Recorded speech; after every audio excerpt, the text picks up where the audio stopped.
How about a live Locked On Lions squad show? Fired up to be with you, Jake Riepma, Natalie Kerwin, and Bradford Banta. And guys, the Super Bowl has come and gone. Did you stay awake for all four quarters? Kind of a snoozer at times. Barely. Honestly, I think the Lions could have had a more entertaining Super Bowl, in my opinion. So I stand on that. I think all three of us would agree. Bradford? You know, no. I thought it was a great game, and it was back and forth. It was a chess match, field position, but with all that was going on out in San Francisco, the knuckles were flying for the Detroit Pistons club. Jake? One pride. It's the Lions Squad. Everything Detroit Lions every week. Breaking down all the big hits and game-changing plays from the Motor City. The way only the Locked On Podcast Network can. From the roar of the Lions to the next great chapter, the Lions Squad Show starts now. The Lions Squad Show starts right now. Jake Riepma, Natalie Kerwin, Bradford Banta. We've got a great show lined up for you on the number one sports podcast platform, the Locked On Podcast Network. Today's show is brought to you by our good friends at FanDuel. The winter games are on. There's no better way to follow them with a bet on FanDuel. FanDuel, play your game. We will talk with John Maakaron of Lions SI later in the program. But before we even dive into a Super Bowl recap, guys, it feels kind of funny doing a Lions show when we had the brawl with the Detroit Pistons last night. Our very own Natalie Kerwin, courtside. That's the first thing I thought of when I saw the fighting in the Pistons game. I was like, Nat, are you okay? What was it like? Yeah, I had a front row seat to that, guys. The amount of text messages I got, are you safe? Are you good? Yes, I am good. All is well.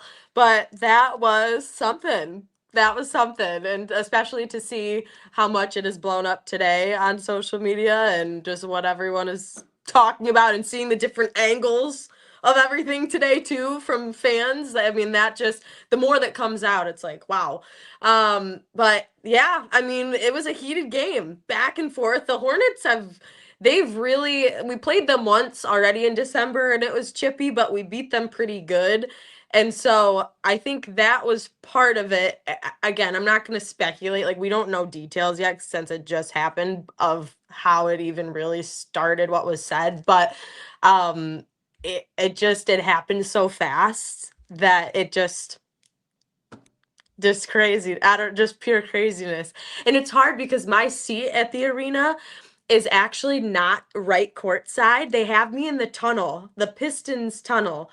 So it's like where the players come out of the locker room. So every arena is different, but I was right there when Stu and Duran got escorted out. Like, they walked right by me. So you could see me on TV. I don't know if you could see me in the corner, but I also got text messages with my face too. Like, I was trying not to like show myself. But yeah, so I could barely even see the brawl. I had to watch it on a screen on my lap, on my little table that I had. But yeah, what a game to be a part of. I mean, this team, they're chippy. They have each other's backs though. Let me tell you, like I mean, JB Bickerstaff said it last night. It's like, you see your brother out there, you're going to go fend for your little brother. That's how he described it. It's true. So, And when situations like that happen in sporting events, and it involves a team, you want your team to come together, and then you see who goes and has everybody's back. Like, I guarantee you, Bickerstaff is watching the film and be like, okay, who immediately responded, who's kind of holding back, who didn't respond at all. right. It tells you a lot about the makeup and personality of your team. So it'll be interesting. Yeah, interesting to see what comes of it. But yeah, I mean, obviously quite a few guys had to be held back by the bench because you're not allowed to leave the bench in those moments, and some did. But we'll see what happens from here. But again, it's just the DNA of this group. That's how they operate. So that's what you get from this team. Bradford, I wanted to ask you, did you ever have any sideline scuffles or instances? Yeah. I guess, I'm trying to think back, usually it's just players on the field and maybe, you as a long snapper, you're getting into it from time to time, but did you ever have any like scuffles on field in your playing career? So you are going to, like, if you were to ask my kids, because there was I was playing for the Jets and it was a Monday night game and we were playing the Miami Dolphins. And I ran down on a punt and it was the game. We were playing in New York. It was the game where we were down by 28 points. And it was the largest comeback and we ended up winning the game. Oh yeah. Yeah. So it was in Miami, right? Yeah. Okay. Yeah, against Miami. So during that game, I ran down the field and it was a DB that came to block me. So it may have been like post whistle or whatever. Threw him down a little aggressively. I got flagged for that. For an unsportsman or for an unnecessary roughness. I like hearing Bradford throwing someone down. One of his buddies came to his aid and started getting up into my face. And so it's just my natural reaction was I took the heel of my hand and jacked it lightly up underneath his chin. So, and it's open field. And I was right near the ball carrier, so everything was open to, God and country. So everybody saw what was going on. So he does the Rodman flop or the LeBron flop now. He does the LeBron flop because I barely touched him. And so he dives to the ground. Second flag comes out. So you're talking about one during the play, then one post play. So that's 30 yards worth of penalties. So they have a picture of me running off the field, and I'm using a few choice words. And you can see what my mouth is saying. And I talked to my dad like a couple of days later, and all his buddies came up to him because they were watching the game. They're like, God dang, did you teach Bradford those words? And he's like, oh no, that's all his mom. His mom taught him all those words, And then, but I run over the sidelines, and my special teams coach looked at me, and I just looked at him. He just looked at me and he just started shaking his head like that. I'm like, we got the ball back faster. That's the way I looked at it after that, and we ended up winning the game. So it helped smooth a lot of things over. Right, all is well that ends well. I love that, but. Yeah. Guys, we did have the Super Bowl. I know it's Tuesday and a Tuesday evening edition of the Locked On Lions squad show.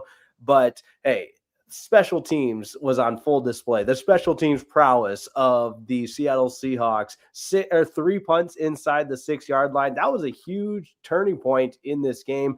Obviously, the Seahawks come away with the win. And Nat, you said it in your opening, like I was watching this game just thinking, man, the Seahawks deserve their credit. They absolutely do. But the Patriots, they just they didn't measure up to a Super Bowl quality team. They didn't make a lot of adjustments with Drake May being sacked 7 times. And Bradford, I'll kick it to you first. But didn't it feel like, Josh McDaniels and the rest of that Patriots staff you could see pretty clearly that they were overmatched in terms of just the pressure Seattle was able to generate. And there was no adjustments that were made. And you just kept having Drake May back there on long dropbacks getting sacked. Yeah. And look, and give credit where credit's due. Seattle came in there with a game plan and they had the personnel. And they were able to figure out pretty early in the game that it was going to be a defensive battle the entire game. So Mike McDonald knew that points were going to be at a premium. And, oh gosh, and with the way Seattle's defense was playing and with the way that Seattle's special teams were playing on top of that, the field position game was at a premium. And what I mean by that is New England, oh gosh, they didn't penetrate the Seattle's 43-yard line until what, middle of the third, fourth quarter, somewhere around there. I remember they said it. Rico or Collinsworth said this is the first time they've been to the 43-yard line, which is just insane. Yeah, but another thing that you have to look at coming out of halftime. So you have who was it? New England ended up going 3 and outs. That is devastating for a team, let alone your offense going 3 and out, and then let alone your defense. You see the picture of them on the sidelines and the offense not picking up the first down. They're just like, you just see them. They're just like, we got to go out there again. We just got off the field. I didn't have time to sit down and drink a cup of water. And so it was just devastating. And then special teams wise, especially whenever Seattle had to punt, Seattle pinned New England back inside the 10. It's got to be 3-4 times. So my hat's off to the game prep and the preparation and the performance of the Seattle Seahawks. But getting back to your original question, Jake, just talking about New England not, at least keeping a back end, or just running shorter routes, 3-stepping, would you? And get the ball out of his hands just so he can throw the ball. I mean, hell, I wish they would have credited Seattle with a sack, strip, fumble instead of interception. Instead of an interception. So, I wish they would have done that. So but it was to me, I thought it was a fun game to watch. Was it boring to a lot of other people? Yes. But the amount of thought that you have to give to the game about, okay, here's some possible scenarios. And it was, I forgot what it was at halftime, but it was all field goals. And then, Seattle, their kicker ended up scoring 5 points or 3 points for a season and broke the record, the NFL record for most 5 points in the game. Yeah. Which was a record, right? Yeah. Which was, and good for him. Great for him. But it's, you hated to see such a poor performance. Was it a poor performance or was it a great performance by Seattle's defense? That's the question I pose. Well, that is a good question. I mean, the defense had been strong all season long, and they especially showed out in this game. I mean, it was evident. The Patriots couldn't move the ball. And I feel like the amount of times, Drake May, the amount of times he turned the ball over, the amount of times that they were able to get to him and frustrate him, they got to him. They got to that team all night long. Exactly. And once you let it get to the mental part, I feel like it's over. So I thought their defense was incredible. It was great to watch. I haven't watched obviously a ton of Seahawks games this year, but it was cool to see just how strong of a team that is. But I know the Lions could be in that spot too. So I thought it was just boring from the perspective of it wasn't back and forth. Oh my gosh, who's going to win this game? It wasn't that on the edge of your seat kind of game. But I also got to give a shout out to the MVP, K9. Okay. Yeah. There you go. Let's go, baby. Wake Forest running back to ever win an MVP. First ever Wake Forest running back to win an MVP. Okay, let's go. How about Michigan State grad? Let's throw that in too. Why do we got to throw the Wake Forest part of it? Because that's more historic, Nat. It's the first ever running back from Wake Forest. When I hear Kenneth Walker, I think Wake Forest. I don't know about you. Yeah, no, I still do. Well, you know what? I think the craziest part about his story, not to make this now about Kenneth Walker, but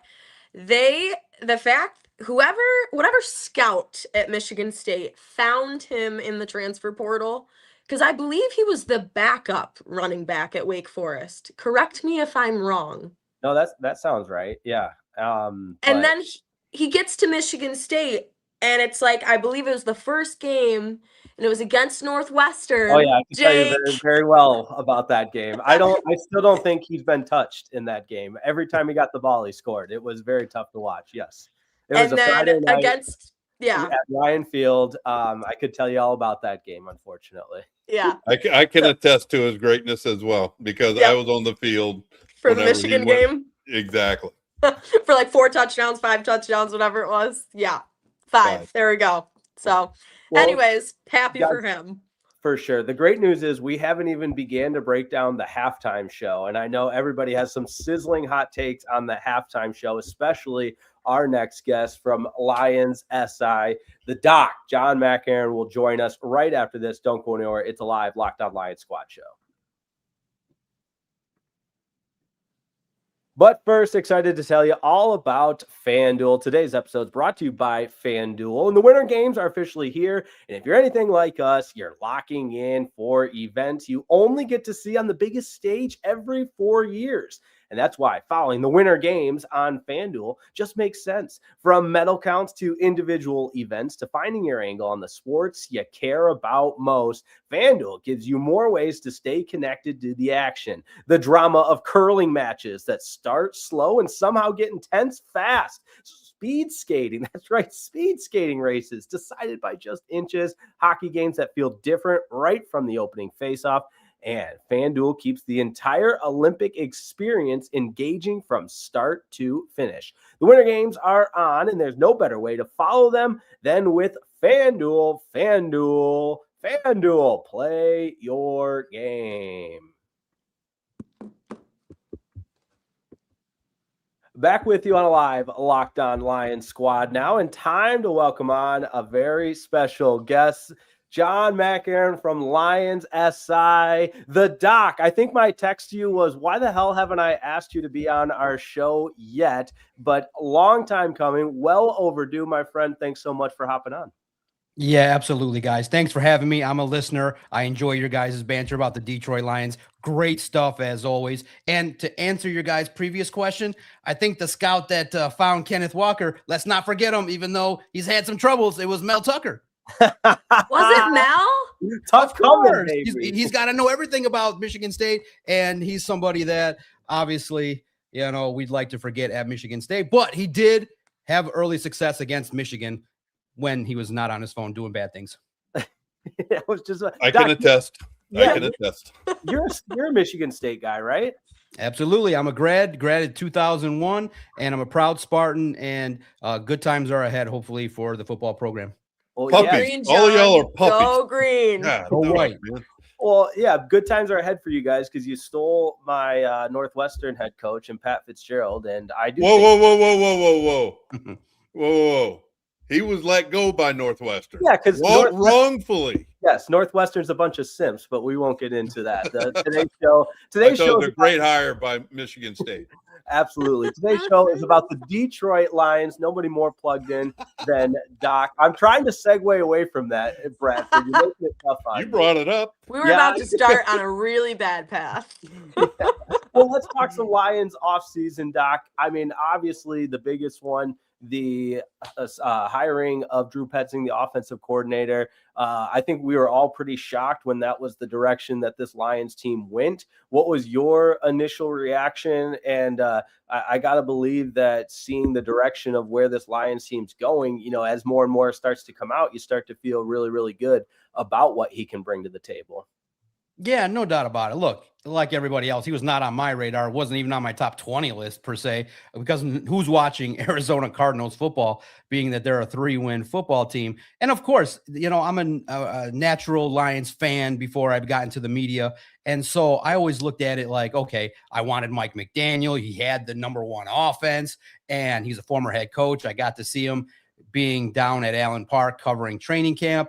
And so, okay, once I got over a little bit of the sting of not getting Mike McDaniel, you say, okay, what's this coach about? And you realize first and foremost that, okay, great. You're in the interview and you say, I'm real close with Ben Johnson. That's going to get you in the room. That's going to get you to have, a lot of opportunity to make Dan Campbell really like you. And so when you look at it, his X's and O's are supremely, really, elite. He is somebody that I believe will have the ability to scheme up a game plan every week for the Detroit Lions to have success. Now, the measure of his success is not going to be Dan Campbell would not hire somebody that wasn't foundationally solid with X's and O's.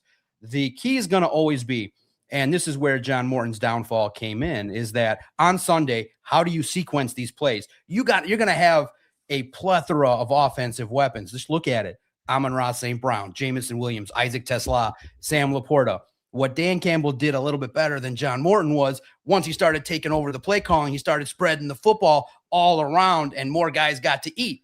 So for Drew Petzing, he's going to have to sequence these plays correctly. And I'm always going to be fascinated to see, like on a 3rd down and 4, is he going to call a run play? What's going to happen? How does he set up this offense to success, to have success? And at the very least, if he can get back the running game and the success with play action, he'll get off on the right foot. But remember, there were some things in Arizona that were causing quite a bit of alarms from all the Cardinals fans. But also, too, when you dive into the film, you see that at times he is run heavy, and opposing defenses like Todd Bowles and the Buccaneers, they keened in on a lot of his tendencies. So he's going to have to learn to adapt. But I think there's no better teacher in this game than Dan Campbell. So I think that Drew Petzing will also be able to grow as a play caller here in Detroit.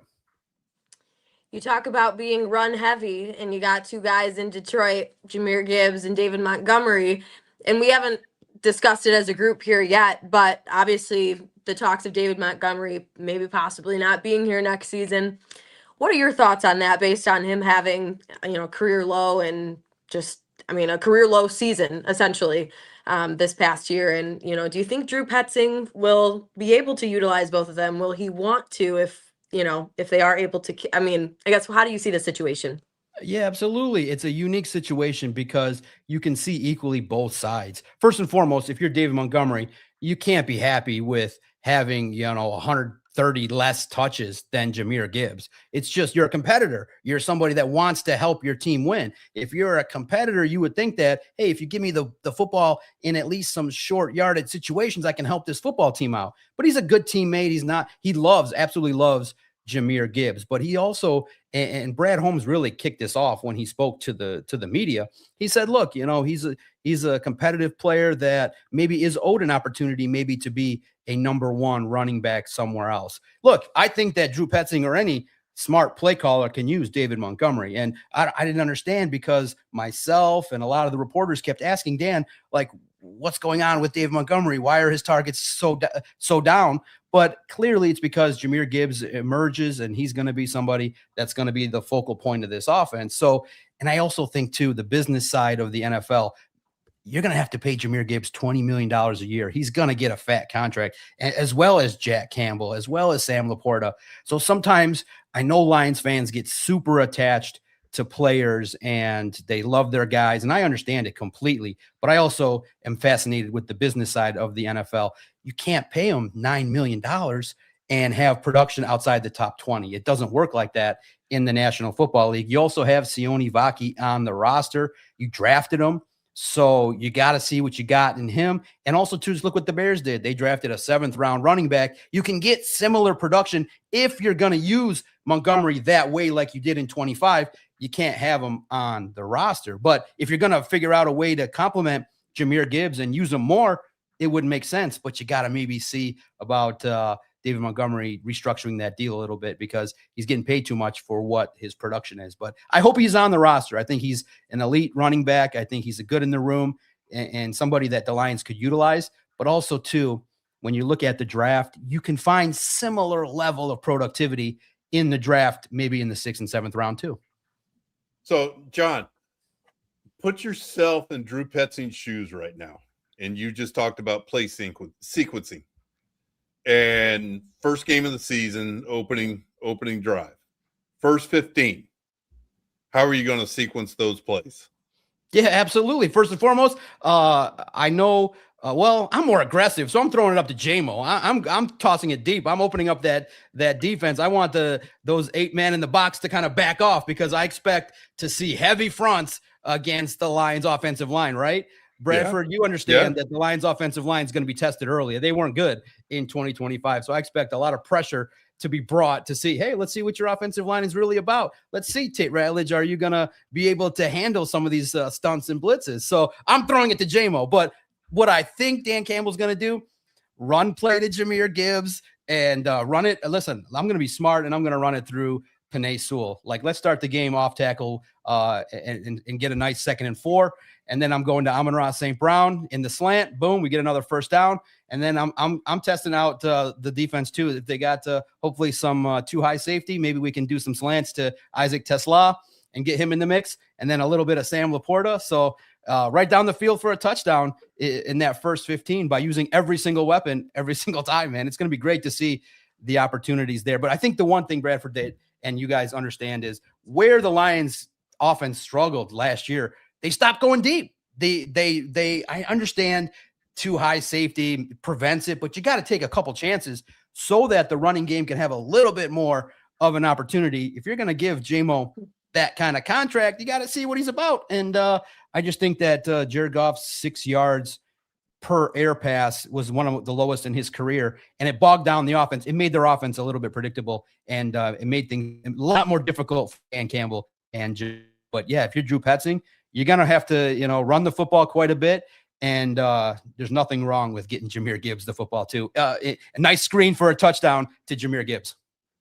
I love it. I love it. The doc of Detroit Lions on SI is with us on the live Locked On Lions squad show. I know Locked On Lions and everybody else, the Lions on SI, Pride of Detroit, everybody wants to have these fun offseason Lions conversations. And Super Bowl week sometimes lends itself to, an occasional soundbite, whether there's, traction there or not. You're going to have the Aidan Hutchinsons going on different shows and obviously be asked about Maxx Crosby and rumors like that. So from and knowing full well, it's exactly that. It's manufactured, it's rumors. But if your wish list were to come true, what does that look like for some offseason moves? And I think it's a perfect day to connect all this because you got Justin Verlander signing with the Detroit Tigers. So anything's possible.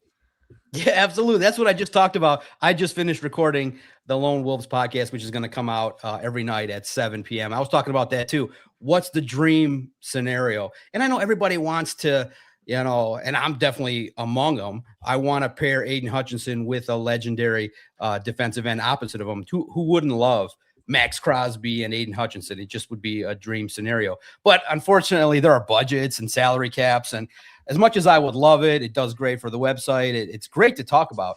But and here's the reason why, guys. It's clear. The last 2 years, the Eagles won a Super Bowl and were able to dominate on defense without blitzing. The dominant front four was amazing. And then you just now see the Seattle Seahawks and their dominant front four. While, listen, I'm never going to oppose a Maxx Crosby trade. That's what we'd want. But realistically, what you need is a front four that you got to kind of reshape a little bit to be able to be just a little bit faster, a little bit twitchier to get to the quarterback. You can't be last in the league in time to pressure, meaning if you give a quarterback a half a second longer to survey the field, they're going to pick you apart. So I just feel like when you compare the Lions to the Seahawks, and you should, everybody should always look at what the best are doing. The Seahawks defense was dominant. They were winning consistently, and they were peppering Drake May to the point where even when they were not getting pressure, you put the fear of God into Drake May, and he was off. And that's what you're trying to do as a front four. You're trying to win more. And so to me, I just think that you look at the defensive line, you got to find, your next Al-Quadin Muhammad at an affordable rate, but can also get 10 to 12 sacks. Maybe that's going to be Ahmed Hassanin, the young draft pick, but you also have opportunities to maybe even bring back Al-Quadin Muhammad in free agency and maybe even draft one as well. So you got to make sure, first and foremost, the success of the Lions moving forward is going to be, one, reshape your offensive line, and two, get that defense up to par. You can't be 20th in defensive numbers and prowess. You can't have that. You're never going to win in the postseason. So to me, Maxx Crosby rumors are amazing. They're amazing for me. I love looking at it. And I did report too at Lions on SI, and it's not like earth-shattering news, but it's clear. If he gets traded, he wants to come back to the Detroit Lions. He wants to be here. He's got ties here. He is from the area. He's donated a lot of money to Eastern Michigan University. He would not veto a trade to the Lions, but he's never going to say publicly in a camera, I want to be traded. But if you're a competitor, if you have any kind of will to win, being with another rebuild is just tough because it's going to take a lot of years, and he's going to be 29 this year. So if you're Maxx Crosby, you're going to welcome an opportunity to win and win now. That's the ultimate thing. Yeah, these guys have money and they're living life and they're good. But bottom line, if you got any level of competitiveness, you're going to want out of Las Vegas. And I just hope if it's not the Lions, of course, option one, go to the Lions. Please don't let it be the Packers or the Bears or the Vikings. Just out of the division, hopefully out of the NFC, and you have an opportunity to not play Maxx Crosby. Because if I see Maxx Crosby sack Jared Goff, you're going to hear me yelling all over the internet. I know. Well, it's like based on what we've seen from Lions leadership, do you ever feel like they would make a big splashy move to get someone like that? Or do you think they're more about prioritizing internal cap and just the roster, that they have now? Because you want them as fans. Of course, you want them to go get the big names, the Micah Parsons of the world and, the Myles Garretts. I mean, whoever. But it doesn't seem like that is the philosophy of Brad Holmes.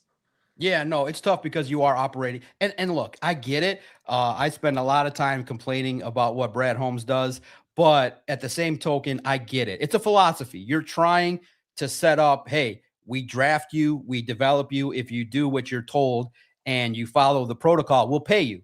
I get it, but there has to be also a level of investment made in free agents where you find a couple guys that can help. And so to me, realistically, I think there is room for one splash, but I don't think they're going to make it at defensive end. The most important position and the reason this team collapsed last year, the biggest reason was not the defensive line, it was the offensive line. And when you're paying Jared Goff $50 million and you're going to restructure him, you got to protect him. You got to protect your golden investment. So get me a center. Go out and at least try to publicly say, hey, we're going to try to offer Tyler Linderbaum of the Ravens $19 million and at least make an effort and make it public so that we all understand. Because, they like to move in silence and not share a lot of details regarding what they try. But to me, you got to repair that offensive line. It makes everything so much better. It'll make your offense even better. It'll unlock Jahmyr Gibbs even more. It'll make Jared Goff get back into realistic MVP conversation. And I think that if you make that splash, and I asked it today on the Lone Wolves podcast, I said, if you're going to make a splash, center or defensive end, and my vote went, even though I love sacks and I love Maxx Crosby, I love all that, I said center. You gotta make sure this running attack with what you got to make sure that the offense stays productive, and then you figure out however you need to get that defense rolling. No doubt. I love it, Doc. I meant to throw some of these comments up on the screen. I mean, the people are excited that the Doc is not locked on, but that's on me for not doing this sooner. But we appreciate your time, man. This has been awesome. We'll definitely make it happen again, maybe in season as well. And it's a two-way street here. We're happy to hop on anytime. Would love to return the favor, but man, appreciate your time. All of you guys do great work. I definitely listen. And Natalie, make sure you pay attention to what's behind you in your broadcast. You got some people twerking behind you there on the broadcast. We all see it. So listen, I love what you guys are doing. Listen, you invited me now. It means a lot to me. I'll hop on any single time. You guys know I'm passionate about the Lions. I love talking about them 24/7. I'm just like everybody else, crazy, just wanting them to get above board, and anything that they can do to make this fan base happy, I'm all about. This is my 8th year covering the team, and now seeing where podcasts are at, where you guys are taking it as well, live here with the Lions, the Lions squad show. It just is great for everybody involved. And listen, go Lions. Let's see what happens in 2 weeks. Look for coverage at Lions on SI. I'll be at the Combine in Indy. I'll be asking Dan Campbell and Brad Holmes some questions, and hopefully they got some answers. I love it. There he goes, Doc.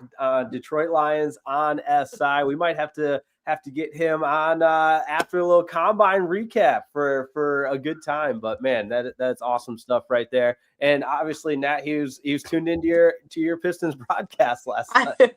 I need some eyes in the back of my head because obviously I'm gonna be hearing about this for a long time. So yes, he was locked in, or it's just popping up on everyone's timeline. So that's great.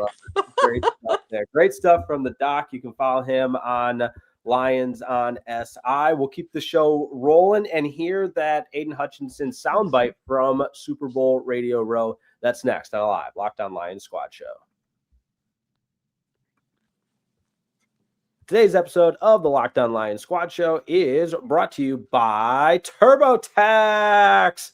All right, tax season doesn't have to take over your life this year, my friends, because this year TurboTax is making it easier than ever to just hand things off and move on with your day. With TurboTax full service, you can have your taxes done for you by a trusted local expert, start to finish, without the stress or guesswork. Instead of spending hours trying to figure out forms, you can meet with a local TurboTax expert in person or connect online. They handle everything from W-2s to self-employed forms and work to get you every possible deduction out there. And we know that's the name of the game. You can simply upload your documents, go about your day, and get updates right in the TurboTax app. For a limited time, you have your taxes done by a local TurboTax expert for just $150. Let me say that again. For a limited time, you can have your taxes done by a local TurboTax expert for just $150. All in. And if a TurboTax expert didn't file for you last year, you just got to file by February 28th. Take taxes off your plate and get back to your life. Visit turbotax.com/local to book your appointment today.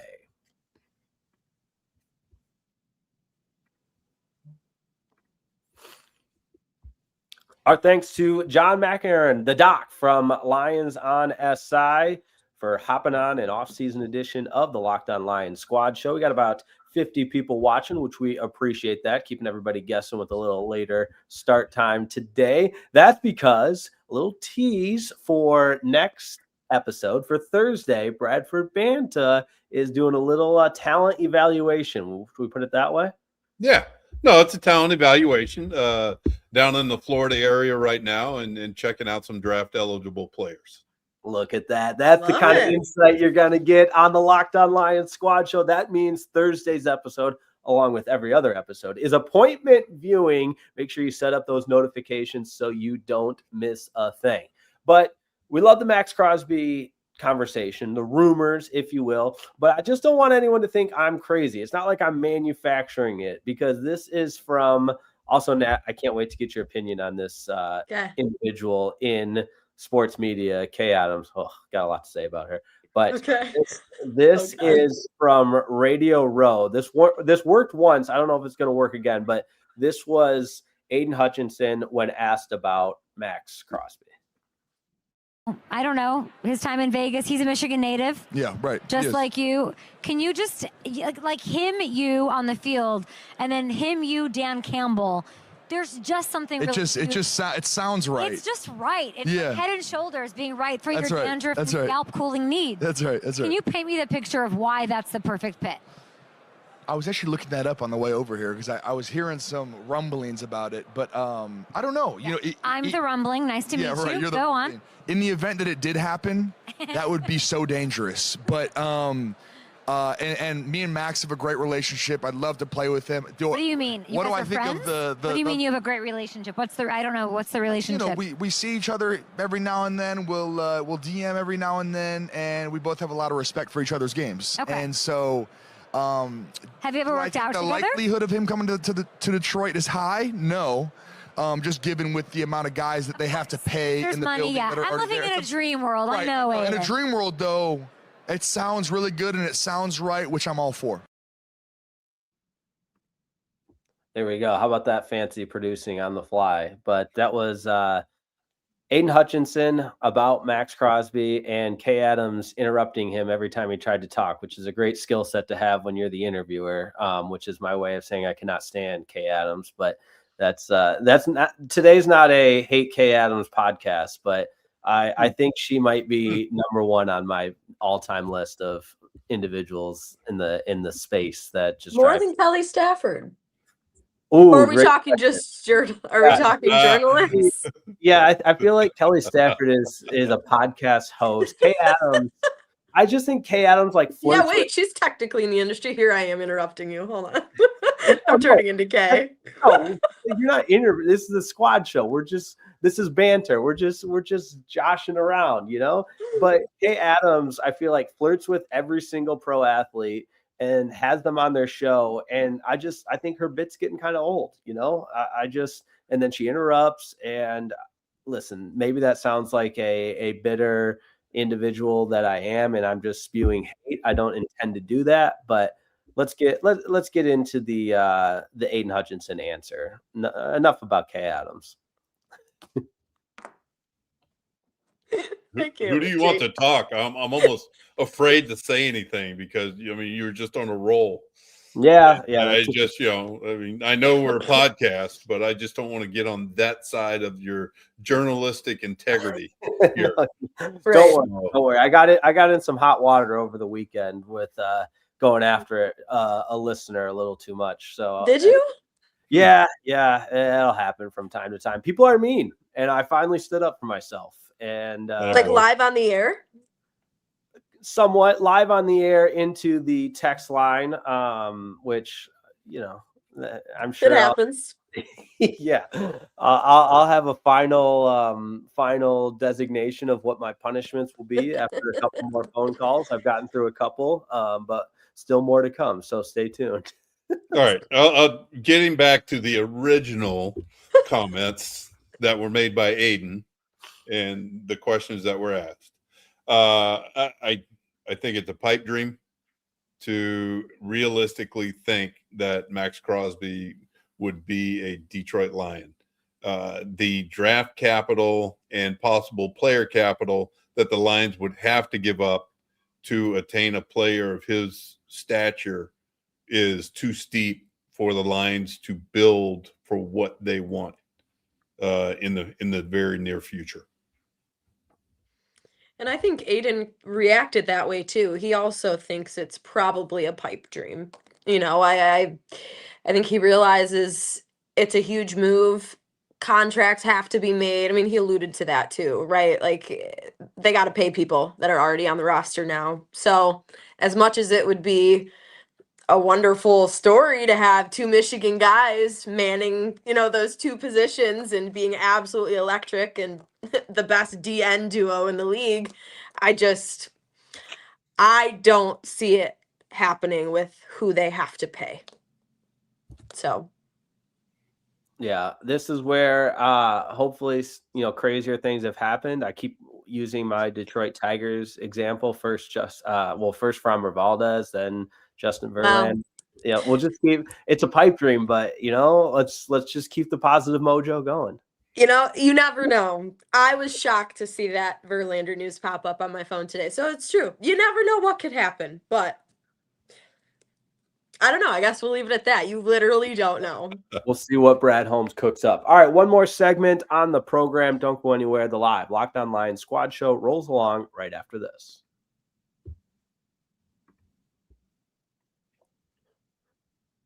Final segment of today's episode on the #1 sports podcast platform, the Locked On Podcast Network, coming to you from all parts of the United States. Nat on the road. And Canada. Oh, you guys are in Canada. There you go. Oh, yeah. I didn't tell you I'm in Toronto. No, Charlotte last night. I didn't know when do the Pistons take on the Raptors? Tomorrow. All right. I'll be dialed in. Better be. You too, Banta. I will. Don't you worry. Which I don't know. Are you going to be wearing headgear? What are you going to be wearing? I know. I might have to. I want you to protect yourself there. I got to watch out, right? Okay. I know. Yeah. But we're in Canada now. I love that. We're going to be leaning on you heavily for the new Locked On Pistons squad show that is launching in the coming weeks. So there's my soft announcement for that. That the Locked On Pistons action. The more the merrier. I mean, what better time? The best team in the East, #1 seed so far, got to go get it. And then we got a little playoff run. So more to come with that. But final thoughts of the program, wrapping it up with the conversation about David Montgomery. Jahmyr Gibbs spoke publicly about wanting David Montgomery to be a part of this team and how lethal the two of them can be in the backfield together, but at the same time, understanding the business component of the National Football League. And as the situation continues to evolve, I don't think we're at a point where anyone knows one direction or another of where and what it looks like, the future looks like for David Montgomery. But Bradford, I'll ask you first. Do you feel like with the Petzing being the new offensive coordinator, being as run heavy as he is,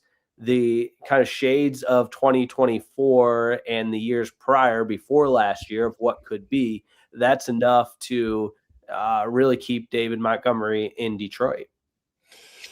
I'm sure there were some conversations that were had between Montgomery and Campbell at the end of the season, and probably David voicing his displeasure of how he was not involved in the offense this past season and how he think he can contribute. And given the past success that they have had whenever he was more involved, I think he has a definite case. That's where, as a head coach, you kind of have to walk a tightrope a little bit, but you also have to speak honestly with the player, because whenever you try to not be honest with the player is going to smell it, and he's going to know it right away. And then it's going to spread throughout the locker room. And Dan, I feel like, has always been very honest with the players on where they stand. And that's a lot to his credit. Why? Because he was one. And that's all you can ask as a former player, is just to, or as a player, is just to be treated with honesty and tell me where I stand. And it's going to be interesting to see how that situation plays out over the next, before free agency starts, and to see if the Lions, if they can get something for him via the draft or possibly player trade, or do they want to pay him and keep him on the roster? And then how are they going to use him? But at the same time, you're walking that tightrope. All right, you pay him, then you also have to pay Gibbs as well. Then there's a couple other guys, Campbell, Laporta, that are all coming. They're in the pipeline. So, it's going to be interesting to see what happens with David Montgomery. I know that's going to be one of the bigger storylines we'll be paying attention to. And, look, him and Gibbs, they've manned the backfield together for the last 3 seasons? Mm-hmm. Yeah. So, look, they're good friends. Of course, he's going to say, I want him to be on the team, but if he needs to go elsewhere where his skills can be utilized, then I want him to do that, and I'd be happy for him. So, they had success together the last 2 seasons. Before last year, there was no issue. And so, would I want to have him back? Yeah, it's Sonic and Knuckles. I've said that before, but you can't have one without the other. And That's I right. thought you had your power guy and your speed guy. I mean, you had the perfect duo. Again, I think John did make some good points on how you can find guys of, that have guys that are similar, that have similar skill sets to what David has in the draft. And you have Sione Vaki waiting in the wings as well. But not that he's the same as David, but still, to his point, we'll just see what happens. If you can get something good for him, who knows? But you want Demo to be happy too. So, not sure if he was so happy after this season. So, we shall see. True that. All right, guys, we'll wrap it up. We saved the most important, most impressing item for the final seconds of the show, and that is everybody's reaction to the Bad Bunny halftime show of the Super Bowl. Ooh. So that's how we're gonna round table this and close it out with Bad Bunny. I speak fluent Spanish, so I understood every word. That's a lie. I don't actually speak Spanish, but it was a vibe. Nat? You know, I did take Spanish for 9 years. I don't know if you guys knew this. No, I did, but I still didn't understand a word. All that being said, I still didn't. Here and there, I'd pick up on little things, but I thought it was a vibe. I was dancing in my seat. Did I understand anything though? Not really, but I thought it was a great production. Like it was very. I mean, I didn't realize there were people in the bushes like dancing. Yeah. I mean, all the. I found it hilarious how upset people were. People were very upset about the halftime show. It's a halftime show. Yeah, of the 100 things in life to get upset about, halftime shows, they're not cracking the top 100 for me. Yeah, I agree with you. It was definitely a made for TV production. Oh yeah. And God, I mean, you saw them all over social media. Just the video accounts of people in the stands that are like, okay, what are we doing? Yeah. We paid X amount for these tickets, obviously for the game, but you also want to be entertained for halftime. And you saw very little of that going on. Yeah. So what you got, Nat? Yeah, I'll end this on a lighter note because I know Bad Bunny's been a little controversial for the people. But did you guys see, while we're sticking on the topic of the Super Bowl, Javid Best is a cop in San Francisco now? No. Yes, he's a cop in San Fran. So I'm like, maybe this guy was working at the Super Bowl. But I thought that was crazy. That's awesome. Good for him. Yeah, I saw that and was like, oh my gosh. There you go. I was excited to bring that up because I'm like, I'd hate to be a criminal running from him. Yeah, he'd catch you every time. That's funny. That's good. I also love that it triggered like all of his Lions highlights. I know there's a small window there, but man, he was so good. Yeah, was one of my favorites. Good. Yeah, seriously. What was that Monday night game at home against the Bears, 2011 maybe 2012? Yeah, that was. The Bears had like 100 false start penalties. It was electric at Ford Field. But all right, yeah, that's a great note to end on. We've got another Thursday episode. Do we? We'll set your notifications up so you know exactly when we're going live because it fluctuates a little now in the off season. That's right. The off season. You got to be fluid. You got to learn to call an audible, maybe an Omaha here and there, and just make it happen. And the audio version, if you miss it live, available wherever you get your podcast on the #1 sports podcast platform. Our thanks to John Maakaron, the doc of Lions on SI, for Bradford Banta and Natalie Kerwin. My name is Jake Riepma. Thanks so much for tuning in. We'll see you next time on a live Locked On Lions Squad Show.